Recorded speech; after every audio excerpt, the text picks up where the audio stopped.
In the world of true crime, few stories are as chilling and obscure as that of Juana Barraza. Picture this: a seemingly ordinary woman with a passion for lucha libre, Mexican wrestling, but behind her playful and colorful facade lies a deadly secret.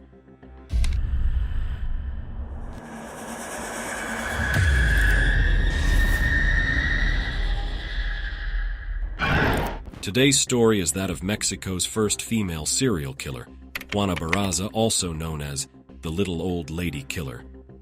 Juana Barraza was born on December 27, 1957, in Hidalgo, Mexico. Barraza's childhood was characterized by poverty, neglect, and abuse. Her upbringing was far from nurturing since her mother was a troubled alcoholic prostitute. At the young age of 12, her mother subjected Barraza to a traumatic experience by pimping her to a man named Jose Lugo in exchange for just 3 beers. Tragically, Lugo abused Barraza for 4 long years, resulting in 2 pregnancies when she was just 13 and 16 years old. Both pregnancies ended in heartbreaking miscarriages. After her mother's death due to cirrhosis, Barraza left for Mexico City, where she had a string of unsuccessful marriages and gave birth to 4 children. Amidst her struggles during the 1980s and 1990s, Barraza pursued a variety of careers and even took on the persona of La Dama del Silencio, or the Lady of Silence, a masked wrestler, reflecting her own quiet and introverted nature. But eventually, her financial troubles led her down a darker path. After the birth of her 4th child, and while facing financial difficulties, she turned to theft, starting with shoplifting and later moving on to home burglaries. In 1996, 39-year-old Barraza and her friend, Araceli Tapia Martinez, came up with a sinister plan to steal from the elderly. Dressed in white, they pretended to be nurses in order to gain access to the homes of senior citizens living alone. Once inside, they would viciously rob the vulnerable victims. It was during the late 1990s and early 2000s that Barraza's reign of terror truly began, as elderly women in Mexico City started disappearing and falling victim to brutal murders within their own homes. The first documented victim of Barraza's killing spree was 68-year-old Maria de la Luz Gonzalez Anaya, who met a horrifying fate on November 25, 2002. A conversation between the 2 women took a dark turn when Anaya made a comment that enraged Barraza. In a fit of fury, the repressed anger of the abused little girl was finally unleashed upon the world when Barraza brutally beat and ultimately strangled Anaya with her bare hands. The Lady of Silence had now shown her dominance against her evil mother.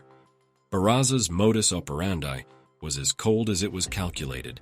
She targeted vulnerable women who lived solitary lives, preying on their trust and vulnerability. As a wolf in sheep's clothing, Barraza would approach her victims on the streets or knock on their doors. Posing as a caring social worker or nurse, she gained access to their homes, where she would carry out her gruesome acts. Strangulation and bludgeoning were her weapons of choice, and the motive behind her crimes appeared to be a sinister blend of robbery and a twisted desire for control, a hallmark of serial killers. In a chilling twist, Barraza found an accomplice in Jose Francisco Torres Herrera, a taxi driver known as the Bean. Their partnership intensified the horror, increasing the frequency and range of the attacks. The murders shifted from daytime to nighttime, sending shockwaves of fear through the senior community.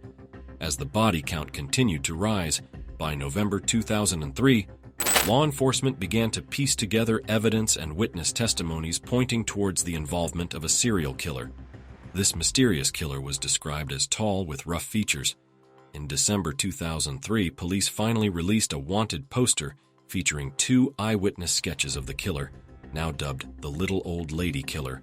These sketches portrayed one figure with a more feminine appearance and another with a more masculine look. The turning point came when Barraza targeted an upper-class woman, 82-year-old Maria del Carmen Camila Gonzalez Miguel, whose son was a well-known Mexican criminologist. The police used this high-profile case to launch Operation Parks and Gardens, which involved stepping up officer patrols, handing out flyers warning the elderly about strangers and even using elderly women as bait in parks. The police became fixated on the idea of a male perpetrator and ignored witness statements claiming it was a woman committing these crimes. Barraza's clever use of makeup and wigs had led the police into a controversial move where they announced they were looking for a homosexual man, transvestite, or transgender suspect. Soon after, 49 transvestite prostitutes were arrested, all of whom were eventually released as their fingerprints didn't match those collected from the crime scenes. But it was a stroke of luck that finally cracked the case wide open. On January 25, 2006, a man returning home stumbled upon a gruesome sight. His landlady, 82-year-old Ana Maria de los Reyes Alfaro, was laying lifeless on the floor, strangled to death with a stethoscope. At the scene, he spotted a woman leaving the building. Desperate, he called out for help, and nearby police officers sprang into action.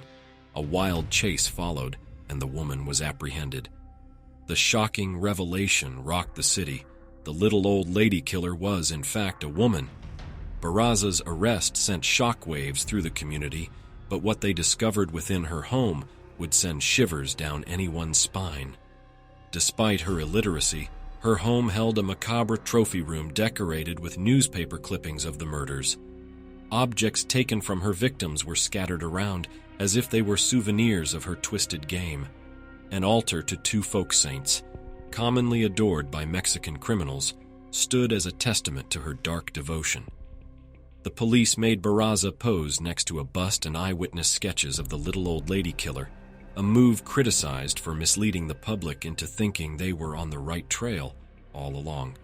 In reality, just 1 week before her arrest, Barraza had appeared on national television, enthusiastically expressing her love for lucha libre. Imagine Barraza dressed in a metallic silver and pink suit with silver knee boots and a butterfly mask. This was Juana Barraza's public persona, a stark contrast to the sinister crimes she was accused of. In the aftermath of her arrest, the police and media wasted no time in constructing a profile of Barraza.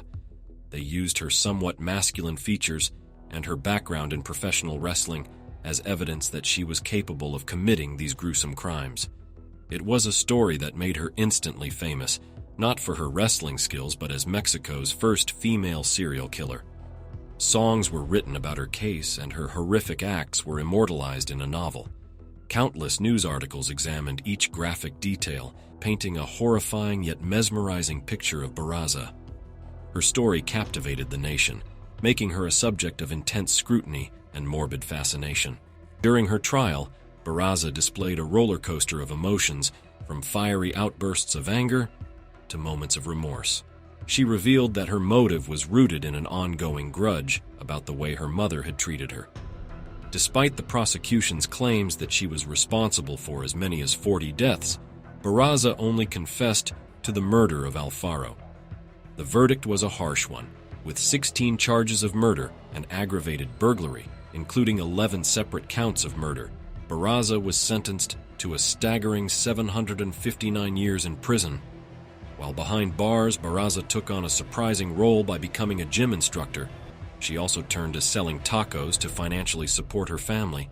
A strange turn of events for a woman who was once a colorful lucha libre fighter who graced television screens and shocked the nation with her gruesome acts. Her tale is one that continues to haunt the collective memory of Mexico. And so we have it for today's video. Share your thoughts on Barraza in the comments section below. If this story caught your interest, please like, subscribe, and hit the notification bell for more stories about serial killers worldwide. Until next time, and stay safe.